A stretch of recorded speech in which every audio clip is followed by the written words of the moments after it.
Hey, what's up everybody? I'm Simone Boyce for CELEBS.com. Alright, so once you get past the layer of body odor, Comic-Con is the most fun you can have in a 2-mile radius.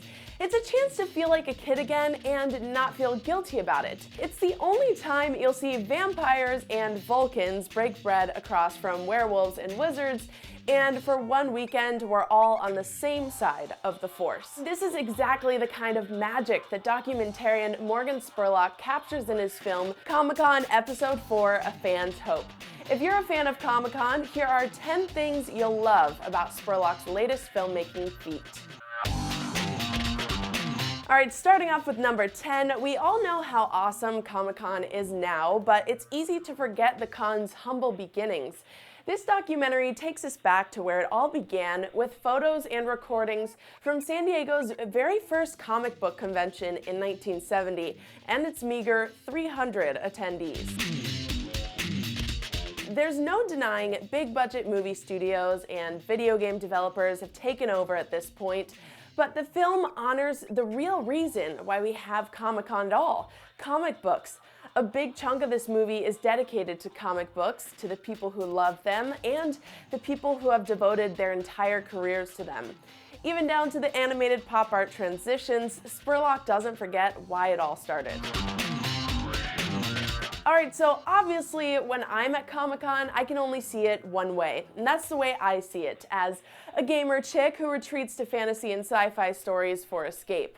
But this documentary allows you to see it from the eyes of 5 different people, of all different ages, each having their own motivations and reasons for being there. This movie is a much-needed image booster for the nerd community, as nerds were quite often misunderstood, but for once, this documentary paints us as dedicated, persistent, and hardworking, and maybe still a little obsessive. Number 6, you might just learn something new about Comic-Con. I know I did. There's so much raw talent in this documentary. It's almost like the American Idol effect, because I was just completely blown away by the undiscovered geniuses in this movie. We're talking about people who are making costumes in their garage that Hollywood would need thousands of dollars of high-tech equipment to make. This documentary is straight up inspiring. No matter what your level of geekiness may be, we can all identify with the ups and downs of the human experience. Comic-Con Episode 4, A Fan's Hope, chronicles the struggles and triumphs of an aspiring artist who's looking for his big break, or a romantic boyfriend hoping to leave the con with a fiancé, and be prepared for waterworks. The guys behind this movie really are nerds, so that makes it feel totally authentic and heartfelt. I mean, come on, presented by Stan Lee and Joss Whedon, produced by Ain't It Cool News founder Harry Knowles, no one knows this world better than this dream team of fanboys. Number 2, star power. We get to see the greats, the Joss Whedons, the Kevin Smiths, the Stan Lees, and so many more celebs like you've never seen them before. For once, we get to see the biggest names in Hollywood talk about who makes them starstruck or why they geek out.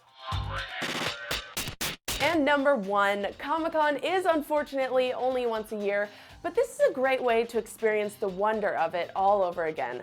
Comic-Con Episode 4, A Fan's Hope, captures everything we love about con, from the adrenaline rush that takes you through the doors on Thursday to the sadness we all feel inevitably on Sunday. You'll laugh, you might cry, and by the end of this movie, you'll just want to go back. Comic-Con Episode 4, A Fan's Hope, will be rumbling into a theater near you as the film kicks off its nationwide tour in April. I'm Simone Boyce for Celebs.com, and I'll see you next time.